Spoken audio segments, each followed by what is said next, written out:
Good morning. Welcome to toiled, where we learn every morning in person. Many of you are watching online, Facebook, YouTube. Be sure to subscribe, to share. Let's get the learning of Torah spread around as much as possible.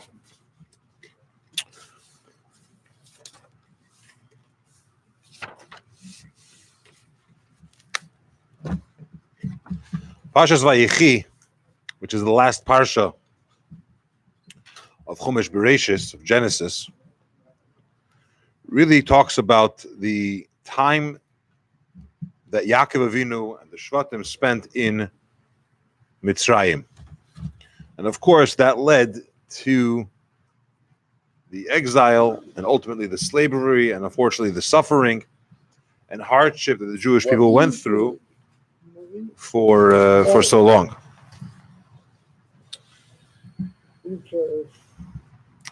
Now it's brought in F.R.E.E. that when Torah tells us in the opening of our parsha, Yakov lived 17 years in Mitzrayim, and he lived for 147 years total. Torah is trying to tell you something. Torah is teaching us, giving us information about the life of Yakov. You see, 17 years, 17 is the gematria of toiv, which means good. Every letter in the alphabet has a number. That's why chai is 18, because the yud is 10 and the ches is 8. So 17 means toiv, means good. At the best years of Yaakov Avinu's life were in Mitzrayim, in Egypt. Which begs, of course, the question, how could it be that such a great tzaddik like Yaakov, and not just one of the Aves, but he's known as Bechir Sheba Aves, the best among the Aves between Avraham, Yitzchak, and Yakov. Yakov has the greatest qualities, if you will. And yet we say that what was his favorite time was in Mitzrayim. Mitzrayim is not exactly a holy place, not just because of the hardship that the Jewish people went through, but it was an immoral place. And it says that it was called Ervas Haaretz, the shame of the land. It was disgusting. But the stuff that went on there did not happen in other places. It was really bad, morally. But okay, I don't know which country is worse. But on a basic level, what went on here is, from a simple meaning, and we'll talk more about it, Yaakov Avinu had a hard life. His brother wanted to kill him. Then he was suffering under his father-in-law, who treated him like a foreigner, lied, cheated, including in trying to have him marry a different girl than he wanted, and so on and so forth. And then he's confronted again with Esav, who his brother wants to kill him, and he has to go to war and prepare for war. And then his daughter is abducted, and then his son disappears, and he thinks that he's dead. He went through a lot of difficulty. Finally, when he comes to Mitzrayim, and everything is fine, he's settled. He sits and learns. His whole family is there. His children, his grandchildren, great-grandchildren. Yosef is back with him. He's alive. And everything is good. Obviously, after that began the hardship of the suffering in Mitzrayim. Now, how long were Yidden in Mitzrayim for? So when Avraham Avinu had the bris ben absarim with Hashem, when Hashem made the covenant with him, he told him that your children are going to be slaves in a foreign land. They're going to live in a foreign place. And for 400 years, they're going to be there. And that's the number, 400. That's how long the exile in Egypt is. It's a 400-year thing. The problem is that if you look in Torah, when the Yidden left Mitzrayim, Torah records and addresses how long we actually were there. And Torah says we were there for 430 years, not 400. No. So Avraham Avinu was told by Hashem, your descendants will be 400 years, they'll be there. When we leave, Torah tells us that we were there for 430 years. So which one is it, 400 or 430? When were we actually there? If you look in last week's parsha, when Yaakov Avinu tells his kids to go down, redu, descend, go down to Mitzrayim. and get some food, there's a mini prophecy going on there. Rashi brings that the redu, the descend, is the numerical equivalent of 210. And Yaakov Avinu was hinting to the fact, go down, you will be in Egypt for 210 years. And that's really what we were there. We were in Egypt for 210 years. So we have three different places with three different numbers about how long we were in Mitzrayim. Hashem tells Avraham it's 400 years. Torah says we were there for 430 years. Yaakov Avinu alludes to the fact that we will be there for 210 years. So how long were we slaves in Mitzrayim? Was it 430, 400, or 210? And it's an interesting thing to understand. Now, if you think about slavery and hardship in Egypt, we know that the actual slavery and the difficult times didn't begin until the last one of the Shvatim passed away. So as long as Yaakov's children, Yosef's brothers, were alive, there was no slavery in Egypt. So we were there for 210 years. But out of those 210 years, some of it was pretty great. Yaakov's best years of his life were 17 of those years. It was not as a slave. It wasn't as any of his descendants as slaves. Yosef was running the country. It was not a bad time. So how do you have this concept of slavery 210 years? It's simply not the case. Okay. After Levi passed away, it was 94 years. Levi lived the longest of all the tribes. 94 years after they came to Mitzrayim, that's when he passed away. So for the first 94 years, there was no slavery altogether. So all that's left is 116 years. I'm sorry, all that's left, minus 94 is 116. Out of those 116, we have information that the hardship was only during the time from when Miriam was born. The reason why Miriam, Moshe Rabbeinu's older sister, why is she called Miriam? Miriam means bitter. Mar is from the word bitter. I know some Miriams who are not bitter at all. It's very sweet Miriams. But the name Miriam, the reason why she was named Miriam is because it was a bitter time for the Jewish people. And her parents named her that as a source of strength, a source of encouragement. Now, how old was she when they left Mitzrayim? 86. Moshe was 80, and she was 6 years older. So if she was 86, and the hardship really began when she was born, let's say just before she was born, the entire slavery in Mitzrayim was 86 years. It's not all that long, relatively speaking. I mean, no one should be a slave even for a day. But it's not 400 years. It's not 430 years. It's not even 210 years. And the question is, how do you take something which Hashem said, and somehow it didn't happen? And how are we able to switch from the slavery which was decreed and the hardship which was a necessary step to get to Matan Torah, to get to the purification of the Jewish people, to get to all the things it needed to accomplish? How do you get out of that? It's only 86. We discussed yesterday about Talmai HaMelech. The Talmai, the king, wanted to translate the Torah into Greek. And he separated the sages in individual rooms so that they couldn't converse with each other, and he would be sure they're not changing anything around. Now, there were some problems in the Torah which had to be changed. Not problems, God forbid, but when you translate it, it could be misunderstood. And miraculously, they changed certain things, all of them the same. One of the things they changed was exactly this topic.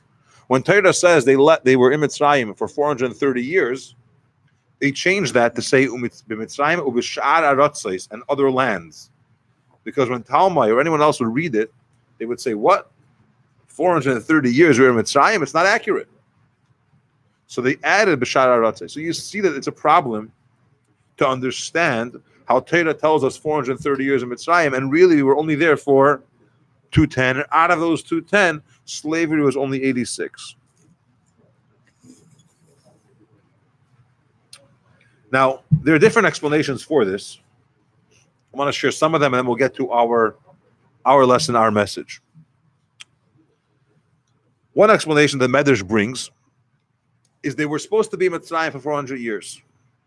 But because of the hardship, the enslavement, the suffering that they had, it was considered as if it was much longer.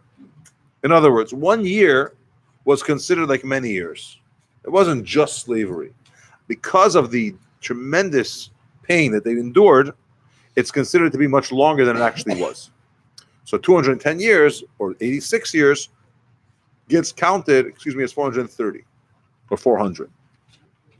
That's one answer, right? It's like the person that made a party for his 50th anniversary.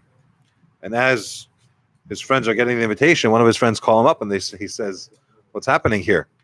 We got married at the same time and it's only 25 years. He said, "Yeah, but it was so difficult, it's counted like 50. God forbid. But anyway, the point is like this, that the suffering of the Yidden in Mitzrayim, says the Medrash, was so hard that it's counted more than it actually was. That's one explanation. Another explanation tells us that 430 years is not actually being in Mitzrayim per se. From when the Bris Bein Absarim took place, from when Hashem had this conversation, if you will, with Avraham Avinu, we start the count from then. And from that time that Hashem spoke to Avram and told him about the descendants going into Egypt, going into exile, we count the 430 from there. You see, when a person has news that something bad is going to happen, God forbid, let's say he needs some type of procedure, or he has to go somewhere that he doesn't want to go, he starts to feel worry about it from the moment he knows about it, not just when it starts. So in a sense, the fact that Avraham Avinu knew that his descendants are going to be slaves and it's going to be difficult for them, that already started hardship. It was already a problem. Because knowing and being bothered and worried about the situation, that was already a problem. So we have two answers so far. How Torah tells us we're going to be in Mitzrayim for 400 years, or we were there for 430. Historically, practically, we're only there for 210. Out of the 210, the slavery was only 86, right? So a maximum a little bit longer than that. So how do you go and say that? How do you reconcile that? So one explanation from the Medrash was that the difficult time is considered more than 1 year. It gets multiplied. And 86 years is counted as 430. The other explanation tells us, brought in multiple places, that kasha hashibud hishlim, the difficulty of the enslavement, that it's counted from the beginning, from when Hashem told Avram, because the worry begins, the pain begins from the fact that it's going to happen. Now, 210 is only the time that we're actually in Mitzrayim. There's another explanation that tells us that it says you'll be in a foreign land. Yitzchak, although he was born in Eretz Yisrael, technically it was a foreign land. It wasn't given to us yet. So from his birth, in a way, it's foreign already. And that's how we already fulfilled the number of 430, or even 400. Now, the Rebbe gives a tremendous explanation, which has an important lesson that's very applicable to us today. But first, let me share something else. Last week, when we learned that Yakov Avinu was coming to Mitzrayim, and Yosef identifies himself to his brothers in that tremendous display of, let's just say, emotional feelings, he says that send my father gifts. And he sends to his father, to Yaakov, special gifts. What gifts does he send his father? Yayin Yashan, old wine, aged wine, because Das Canaan, elder people, their minds are settled by this aged wine. And beans, Grisim Shalpul. He sent them beans. Why did he send them wine and beans? Now, Egypt is not the best place for grapes, especially when you compare it to Eretz Yisrael. Why are you sending your father wine from Egypt? He has wine. And beans, what does beans represent? You want to send a gift, send something nice. Maybe send a picture, a painting of your children you never saw. Send a chiddush that you wrote, a sefer that you composed. Send something that Yaakov will appreciate. You're giving Yaakov a gift. You give him wine. Send him a bottle. Send him a can of beans. Who needs it? And one of the explanations is that Yaakov Avinu is sending him a message. You're coming to Mitzrayim, but I want you to know Yayin Yashan, old wine, is the gematria of 430. And he wants to say, you're coming down, and it's going to be the 430-year process, but I'm comforting you with this wine, because there's a purpose for it. And we're already halfway into it, so it's not as long as it was initially destined to be. The gematria of old wine, aged wine, that he sends him, Yain Yashan, is 400. Why does he sell in pool of grisin? Pool is the gematria of 116. And what he's saying is it's not even going to be 210. From when Levi, the oldest of tribes, the one that lived the longest, passes away, it's only going to be 116 years. So he's sending him that message with the wine, the 430 years, you should know it's only going to be 116. And out of that, only 86 was the hardship. Okay, but let's go back to our question. How do you have Torah, the literal sense, which tells you we're going to be in Mitzrayim for 430 years, or 400, and Torah says we were there for 430, and practically we were there for much less. And out of the half that we were there, less than half was even suffering. I want to share a story that happened with my uncle, my wife's uncle, Rabbi Gurevich, who's a shliach in Lyon, France, for many years. One day he was giving a shir in his Chabad house, and there's a beautiful community there with many institutions and schools, camps, and so on. And he's giving this class. As he finishes the class, a friend of his, one of the students, comes over and he says, listen, I have an acquaintance, a neighbor, he's a businessman, and he got a notice from the tax bureau, the equivalent to the IRS in France, that it turns out he owes taxes. He's been behind in paying, or he didn't pay the right amount, and therefore they're requiring him to come up with 800,000 francs. This is before they changed to euros. 800,000 francs, which basically means that he has to go bankrupt and stop. There's no way he can pay this. And everything that he built is about to be destroyed. His entire business is going to go down the tubes. He's completely devastated. And he's talking and thinking about doing the worst of the worst. Can you write a letter to the Lubavitcher Rebbe and ask him for a blessing? Now, Rabbi Gurevich was hesitant. Write to the Rebbe about a fellow that owes taxes, I don't know. Now, every second guy that has a problem because he didn't pay his taxes is going to come to write a letter to the Rebbe. He was hesitant to write, for whatever reason. But the friend tells him, listen, it's serious. He's taking it very, very bad, and he's talking about doing some of the worst things to himself. It's not, we can't. So he says, okay, why don't we do the following? Tell your friend, and he actually met with him. His name is Mr. Chazan. And he says, Mr. Chazan, we want to open up a playgroup, a preschool, for children of the community. The community is growing. It was in the early stages of Chabad and Lyon. We want to build a preschool. It's connected to a lot of expenses. Can you help us? Let's write to the Rebbe that you're going to pay, you're going to support this school. You'll pay all the expenses. And ask for a blessing that you should get out of your obligations with, somehow, miraculously, you sure enough to pay the 800,000 francs. And he writes to the Rebbe, and somehow he's thinking he's not going to get an answer to such a question. And he writes him. He doesn't hear back from this Mr. Chazan.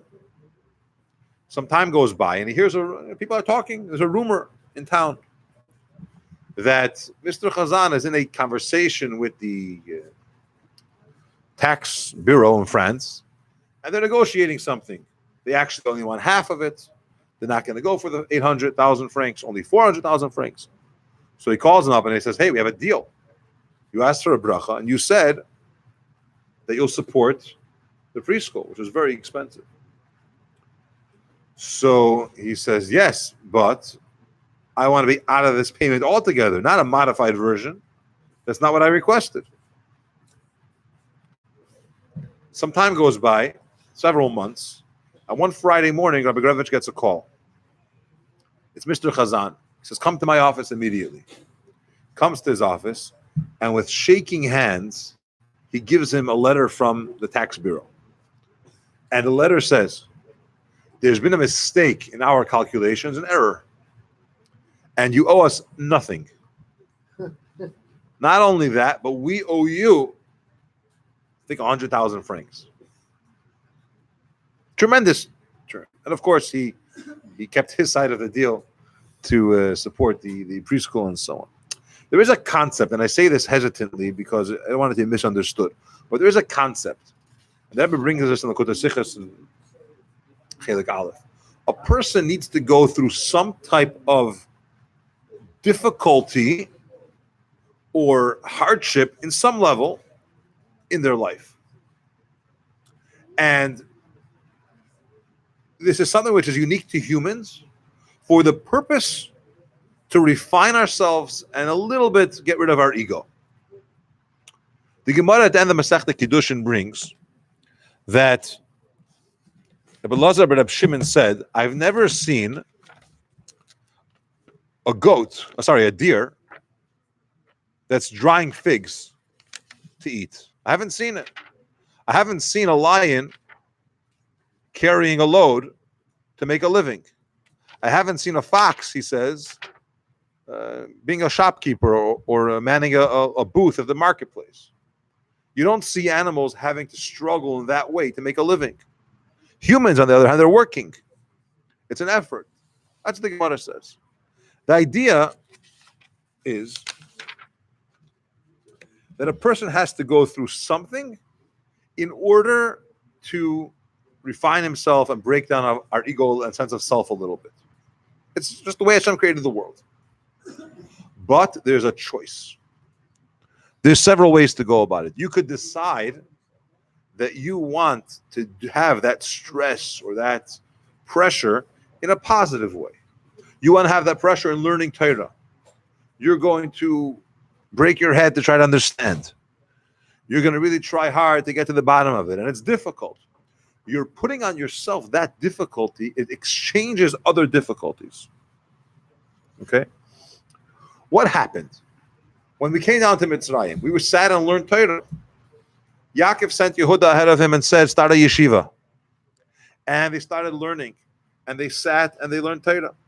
The Zohar says that b'chaymer uvilvenim, which means with bricks and mortar, okay, the cement and the clay and the stones that we had to use to build, it could be interpreted a little bit differently. B'chaymer, he says, is kal v'chaymer, which is one of the ways of learning. Ubilvenim is libun hilchasa, trying to get to the bottom of a halacha. These are terms that are used when you're trying to understand stuff in learning. And the Zohar continues. V'chol aveda basada refers to the brisas. These are the unpublished mishnahs that are learned.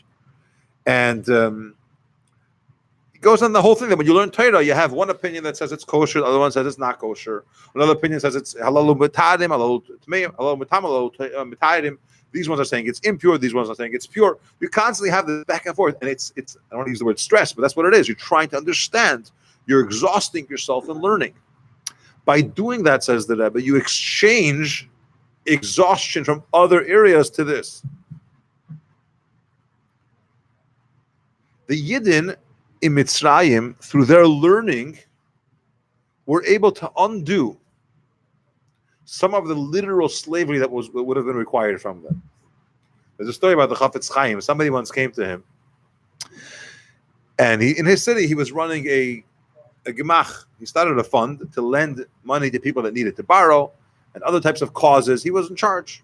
He was a businessman, and he felt it was taking up too much of his time. People were coming to ask him to borrow money, to ask him to take money. It was pressure.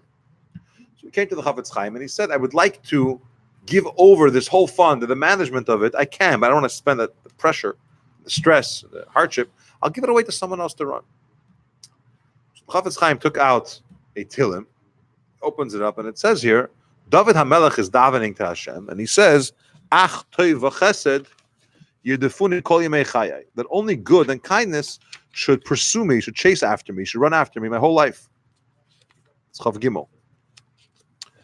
Psalm 23, he says that only good and kindness should pursue me all the days of my life. And he said, why does he say yirdefuni? They should run after me. What goodness and kindness chase you? Yimtzauni, they should find me. In other words, around me should be good and kindness. Why do you have to use this term of running, pressuring, chasing? He said it's exactly the point.